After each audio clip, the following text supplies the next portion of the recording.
Bonjour à tous, mon nom est Delphine Mann, je suis originaire de Thann et je travaille à Colmar au conseil départemental du Haut-Rhin où je m'occupe du dossier qu'on appelle post-Fessenheim, la fermeture de la centrale de Fessenheim et la question de la transition énergétique et du développement durable.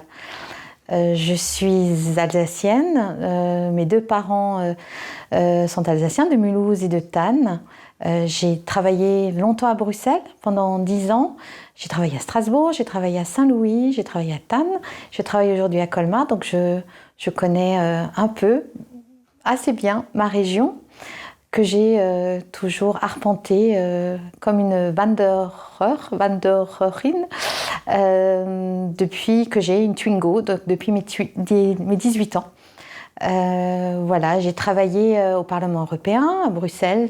J'ai travaillé pour la ville de Strasbourg. J'ai travaillé au cabinet d'un président de conseil général. Donc j'ai toujours été dans les collectivités, plutôt les collectivités, le public. Voilà. La définition de l'Alsace pour moi, c'est une région de non-alignés. Elle essaye de ne pas subir trop d'influence du grand bloc germanique et du grand bloc romain français. Et elle a toujours essayé de trouver sa voie.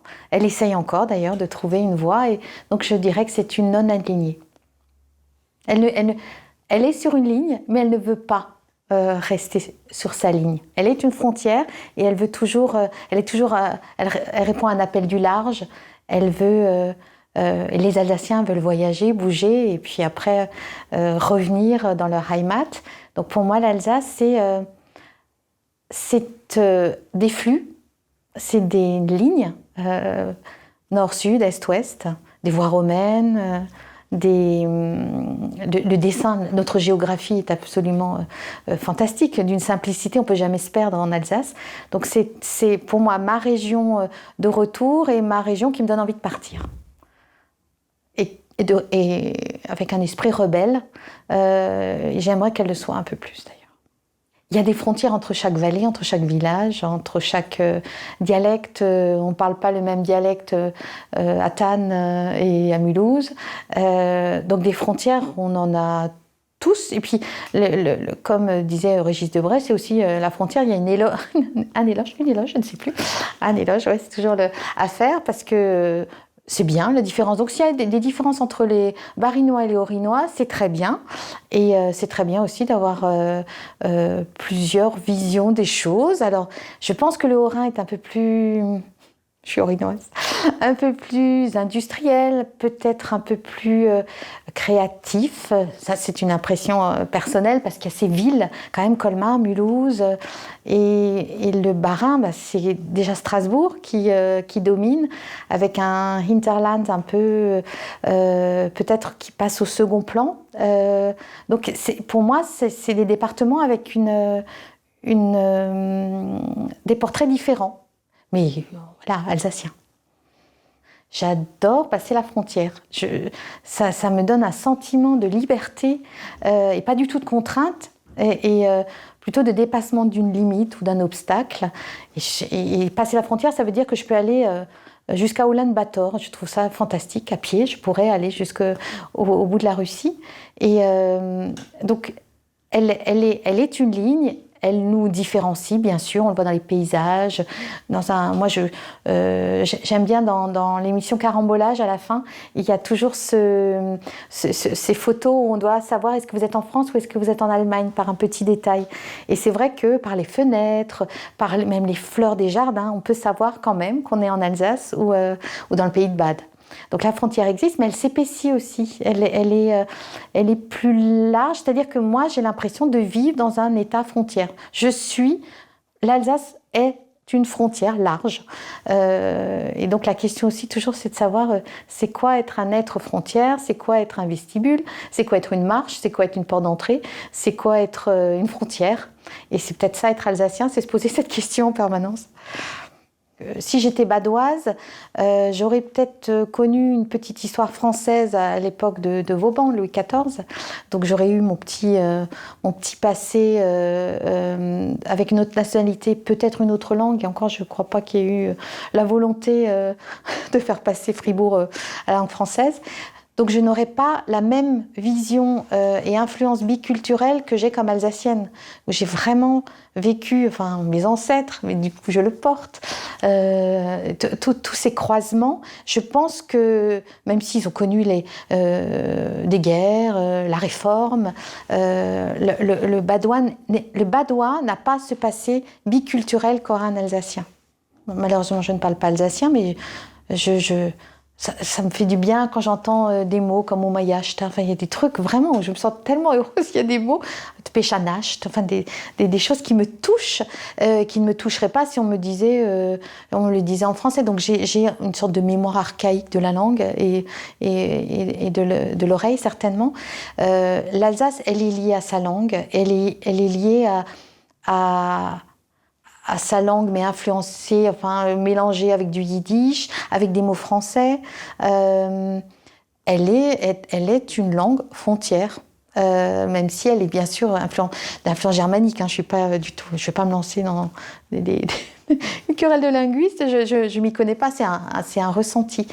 Et l'Alsace, si elle existe, elle est sa langue et elle est justement pour moi. Et c'est ce qui me désole quand j'entends qu'on parle de repli. L'Alsace est repliée sur elle-même. C'est l'inverse. J'ai été élevée justement avec ce message que l'Alsace était un message universel, qui n'a pas d'ailleurs de limitation, c'est une sorte de passage. D'où la question, qu'est-ce que c'est être un passage, être un couloir avec des portes ouvertes, j'espère, des deux côtés. Et donc j'ai toujours été élevée, l'Alsace, c'était bien sûr la langue. Ma famille m'en parlait, mes grands-parents parlaient alsacien, les repas de famille étaient en alsacien.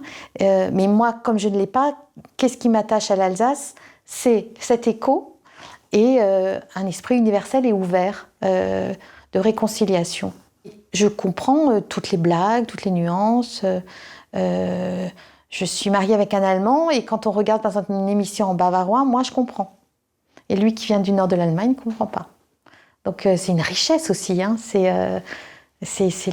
pas une petite langue, c'est de la poésie. C'est de la poésie. L'Alsace, c'est de la poésie. L'identité alsacienne, ça sonne bien, mais comme souvent quand j'entends l'identité alsacienne, on fait le lien ou avec une marque qui ne me parle pas vraiment, ou avec un repli. Donc j'ai du mal j'ai pas envie de rentrer justement dans la définition d'une identité. C'est paradoxal parce que j'y réfléchis tout le temps, mais je n'arrive pas à trouver la réponse. L'identité, elle est, alors je crois que c'est Chikele qui disait, elle est dans le paysage et un retour à l'enfance, enfin, quelque chose comme ça. Alors peut-être que c'est ça, l'identité, c'est les paysages de l'enfance, la langue. Mais ça voudrait dire qu'il faut être né en Alsace, donc c'est pas ça. Non, pour moi, c'est un message universel de gens qui ont envie qui sont curieux, qui connaissent un peu leur histoire. Ça, de moins en moins, malheureusement. Et du coup, l'identité peut s'effilocher parce que quand on ne connaît pas ce à quoi on peut s'identifier, on s'identifie au mainstream, à Fessenheim. Alors, pas Fessenheim d'ailleurs, quand on dit le dossier post-Fessenheim, ça voudrait dire post-village de Fessenheim. Donc c'est post-centrale de Fessenheim, centrale nucléaire de Fessenheim. C'est un dossier passionnant et paradoxal parce que Fessenheim, c'est donc un effort, une volonté politique à l'époque de construire en 10 ans une indépendance énergétique. Donc on était capable en 10 ans je ne sais pas combien de centrales on a créées, mais aujourd'hui, je trouve que c'est absolument incroyable. Et donc, on a choisi Fessenheim, en bord du Rhin, région sismique, enfin, tous les reproches, toutes les manifestations qui ont eu lieu à l'époque. L'Allemagne n'a jamais cessé d'ailleurs de râler, même si l'Allemagne est actionnaire, comme la Suisse, de la centrale de Fessenheim. Et tout d'un coup, cette décision politique de la fermer, parce qu'elle est vieille, apparemment elle tient encore. Et ce qui est très intéressant dans ce dossier, c'est que le territoire de Fessenheim est attaché à sa centrale. attaché comme on est attaché à son histoire industrielle. Et ça, c'est passionnant de le ressentir et donc d'avoir vu aussi qu'ils ne voulaient pas les habitants, parce qu'ils y travaillent, les élus, parce qu'il y a des retombées fiscales, ne voulaient pas se séparer de leur centrale. Bon, elle n'est pas encore fermée, hein, elle va se fermer, mais ensuite il y aura tout le dossier du démantèlement. Et c'est donc à tout un territoire en bord de Rhin qu'il faut reconvertir et qu'il faut rendre de nouveau lisible. Il faut trouver de nouveau des emplois ou une destination à cette région, enfin, à ce passé industriel. C'est un vrai. C'est comme on a fermé les potasses d'Alsace. C'était en 2004, je crois. C'est le même. En fait, c'est un vrai. Je pense un traumatisme territorial parce que ça avait été intégré partout. Enfin, les gens étaient fiers de leur centrale. Donc, c'est intéressant d'avoir cette approche. C'est intéressant d'essayer de négocier avec l'État, de voir parce que le département n'est pas chef de file. Hein, c'est un facilitateur dans le dossier et bien sûr très intéressé par ce qui se passe sur son territoire. Donc c'est un département qui veut marquer de son empreinte l'économie décarbonée et se donner des ambitions. Donc c'est un dossier qui touche à tout, transition énergétique, transition écologique, transition industrielle, culturelle, parce qu'on travaille beaucoup avec les Allemands, qui, comme ils nous ont tout le temps poussés à fermer, maintenant se disent il faut qu'on réussisse un projet franco-allemand sur Fessenheim, et du coup ça a été inscrit dans ça s'appelle plus le traité de l'Élysée, enfin le nouveau traité de Aachen, d'Aix-la-Chapelle. Donc c'est inscrit dedans. Donc c'est un dossier touche à tout et c'est génial. Alors, l'idée de créer une zone franco-allemande avec un statut un peu particulier, ça c'est très très difficile. De nous aider aussi à trouver des entreprises pour la reconversion. Imaginez, je sais pas, la première usine de panneaux photovoltaïques recyclables. Ils sont présents dans toutes les réunions. Ils ont été associés et invités quand les ministres viennent ou quand il y a des réunions avec le préfet. Et ils veulent réussir cette transition avec nous. Et pour que ça devienne même exemplaire au niveau de la transition énergétique franco-allemande. Et elle doit donc être exemplaire. Et normalement, elle devrait même servir de canevas pour les prochaines centrales, mais qui vont fermer dans 10 ans. Donc le temps politique n'étant pas toujours le temps ou de l'industrie ou de la reconversion, c'est pas le même temps. Mais c'est vrai que là, l'Alsace, c'est une Silicon Valley qu'elle a toujours été, d'ailleurs, sur d'autres thématiques. Mais là aussi, elle peut vraiment être... et médiatique aussi, médiatiquement. Tout le monde regarde comment la France, du coup l'Alsace, avec le soutien de l'Allemagne, va réussir cette reconversion. Même si en ce moment, on n'en entend plus beaucoup parler. Sur des centrales comme Philipsburg, ils sont plus avancés. Ils ont quelques années d'avance, parce que nous, on commence en 2020 le processus de reconversion et de démantèlement, alors que les Allemands, c'est déjà plus avancé. Mais on a auditionné, on est allé sur place aussi pour voir mais comment ça se passe, et alors une des choses qu'il faut faire, c'est à tout prix associer la population. Ça c'est les conclusions des différentes études. Il ne faut pas faire ça d'en haut en disant bon, maintenant on ferme, on va vous donner ça et ça. Il faut vraiment associer la population. C'est une des conclusions de ce qui se passe dans les autres pays qui ont fermé des centrales. Il y en a aussi en Suède. Et du coup, on travaille aussi avec l'université de Haute-Alsace. Enfin, on est en contact parce que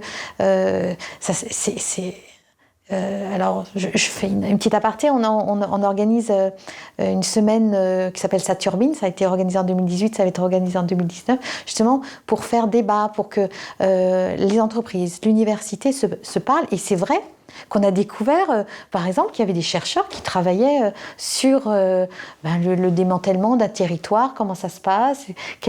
Et on était, enfin, c'est fantastique parce que du coup, maintenant, on échange. On continue à travailler ensemble, on est dans des ateliers de travail communs. Et c'est là qu'on réalise quand même qu'on est beaucoup encore en pensée pilier chacun étant persuadé qu'il fait très bien et qu'il peut le faire seul. Et je ne sais pas si c'est français, alsacien ou partout, mais en tout cas, on a encore une pensée très cadrée et avec un manque de transversalité étonnant. Alors les Suisses, ils sont aussi actionnaires d'une partie de Fessenheim. Ils ont aussi des centrales très vieilles à proximité. Si vous regardez une carte, alors on va dire de la région métropolitaine du Rhin supérieur, et vous regardez toutes les centrales qui vont fermer dans les 10 ans, c'est impressionnant. Il y a la centrale de Betzau, par exemple, en Suisse, qui est plus vieille que la nôtre. Et ils sont dans le même processus. Donc on est là, c'est une terra, il y a peu incognita, mais qu'on pourrait vraiment développer au niveau trinational. C'est sûr qu'on va passer de 1500 à environ 1800 personnes à 100. Alors c'est pas ça, c'est y a les entreprises qui travaillent pour EDF, et puis il y a aussi le personnel d'EDF qui va alors partir dans toute la France, mais qui va quitter les écoles, les maisons. Donc non, c'est un problème pris à bras-le-corps par les collectivités du coin, jusqu'à Mulhouse, jusqu'à Colmar. Ils travaillent ensemble. Mais c'est long, monter des processus, intéresser les entreprises en leur disant on a du terrain, mais en même temps il y a quelques arbres dessus. C'est très compliqué. On l'a vu aussi par exemple avec alors c'est dans le Bas-Rhin, mais le petit téléphérique d'Europa Park. Les projets peuvent ont l'air simples et motivants, mais après on voit tous les obstacles. Qu'il faut. Le jeu, c'est ça d'ailleurs, c'est contourner les obstacles. Alors, le démantèlement, mais ça c'est sur 10-15 ans. La reconversion, c'est autre chose, c'est créer d'autres... une autre... Là, on ne va pas faire venir une autre industrie brusquement aussi forte que le nucléaire, ça c'est sûr. Il faut trouver des idées et des investisseurs et des projets d'avenir. Mais le démantèlement lui-même, c'est 15 ans, 20 ans. Et on ne sait pas, puisqu'on commence. Faut s'inspirer. Ils se parlent tous dans le nucléaire. C'est une petite planète. Ils se parlent. J'essaye, dans ma vision de l'Alsace, j'essaye toujours de sortir de, justement, Kouglouk, vignoble, maison à colombage. Et du coup, je pense que je me concentre certainement plus sur ce qui m'a l'air un peu plus moderne, entre guillemets. Je sais pas, je vais m'intéresser peut-être plus à la société industrielle de Mulhouse ou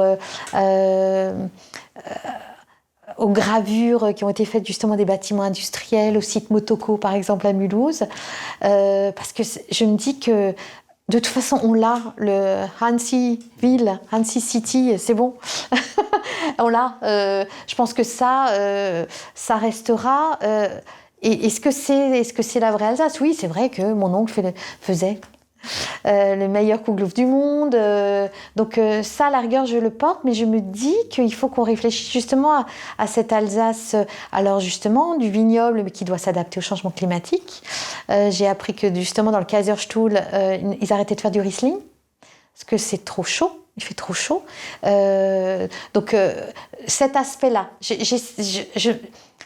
j'aime beaucoup me promener à Egisheim. J'étais encore hier à Egisheim, justement. Mais mon Alsace, elle est plus créative. Toutes les vallées, maintenant, sont en train de chercher une destination. Ou touristique, ou c'est pas facile, toutes nos vallées, Thann, Masevaux, Guebwiller, de trouver un sens. D'ailleurs, un sens, on en cherche tous. L'Alsace cherche un sens. Je pense que on est dans l'époque de la recherche de sens. Alors, c'est dans le selfie ou alors c'est vers l'extérieur. Mais je pense que l'Alsace a été caricaturée, folklorisée, hancisée. Parce que pour moi, ce n'est pas ça. c'est vraiment autre chose. Moi, je sens des flux. Donc, je viens de Thann et j'habite sur les hauteurs. Ma maman, encore, habite sur les hauteurs. Et souvent, avec mon père, notamment, on montait. Il y a une petite chapelle entre Thann et Leinbach. Et là, vous avez un panorama incroyable. Donc, vous regardez le Sundgau. Vous avez au loin le Jura, les montagnes du Jura, les Alpes, Bâle, la forêt noire. Et puis, on continuait. Et puis, on regardait quasiment jusqu'à Strasbourg et bien sûr les Vosges. Et mon père me disait, mais tu les vois les flux, tu les vois les axes. Et pour moi, c'était ça.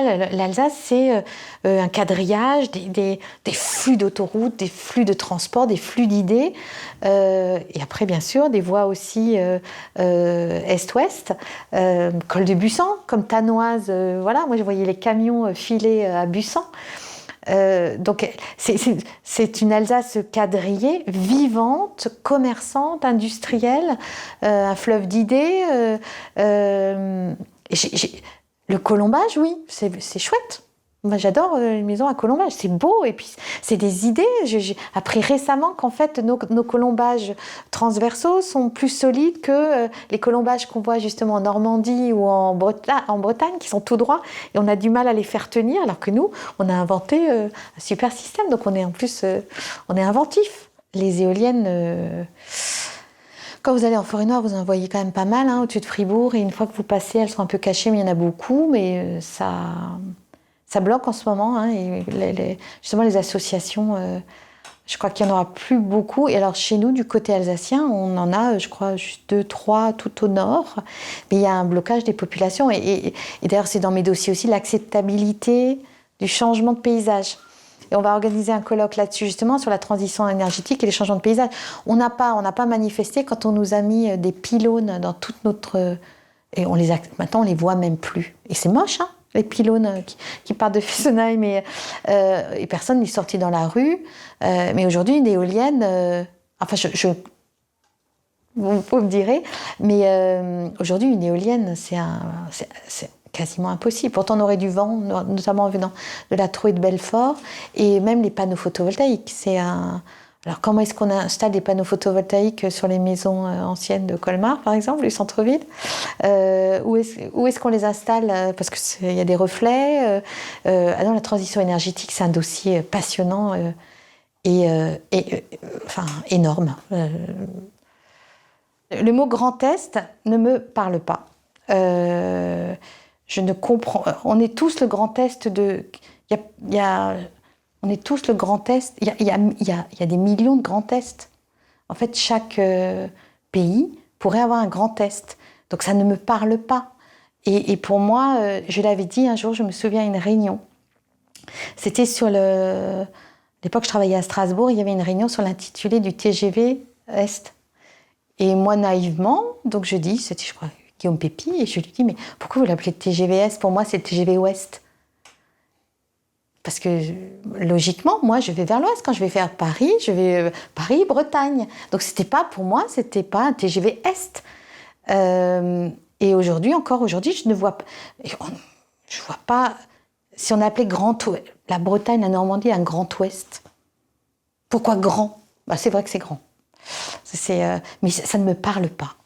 Le mot Alsace, c'est comme aujourd'hui la Provence, c'est un... Pas encore. Enfin, je pense qu'on n'est pas encore là, mais c'est ce que j'ai souvent dit. Oui, la Provence aujourd'hui, c'est une nappe sur une table avec des dessins d'olive et un verre de vin dessus. Puis on dit c'est l'esprit de Provence. C'est devenu ça. On sait même plus que c'est les contes de Provence, l'histoire, on la connaît plus. Et moi, j'ai pas envie que l'Alsace ça devienne une nappe Annecy. Alors, moi, je travaille justement dans les collectivités et pour moi, la politique a un vrai sens. Et c'est pour ça que, pour moi, ça avait un sens qui est un président d'une région Alsace, un président politique, parce que c'est une représentation démocratique. Plus on a de voix, mieux c'est. Et je pense qu'il y avait une façon de voir même la politique qui était différente. parce qu'on est influencé quand même par un État fédéral juste à nos portes, parce qu'on a inventé des libertés publiques et des concepts très originaux au Moyen-Âge dans nos villes, nos décapoles. Donc je pense qu'on avait vraiment aussi un message politique à transmettre qui... Non, je devrais même pas me lancer dans des débats comme ça, parce que je travaille dans une collectivité. Donc, mais je pense que c'était une erreur de sortir l'Alsace, et de l'effacer comme ça. Voilà. Et j'ai lu le livre de François Hollande qui dit bien qu'il l'a fait sur un coin de table. Et j'avoue que j'étais... je dis, c'est fort hein, de l'admettre. Donc ça s'est fait sur un coin de table. Maintenant, il faut être résilient, peut-être. On parle beaucoup de résilience territoriale, plutôt pour le climat. Alors la question est, le débat, j'imagine que vous y réfléchissez dans votre conseil, c'est voilà, est-ce que qu'est-ce qui va rester de l'Alsace une fois qu'elle est effacée de la carte? Parce que je suis allée l'année dernière à Paris et je suis allée à un étage du Galerie Lafayette et ils vendaient des grandes cartes à l'ancienne, mais sur des cartes actuelles. C'était ces grandes cartes qu'on avait à l'école. Et là, il y avait le Grand Est. Et j'avoue que mais je me suis dit, oui, bon, c'est comme ça. Ça a été fait. Ça ne veut pas dire qu'on accepte.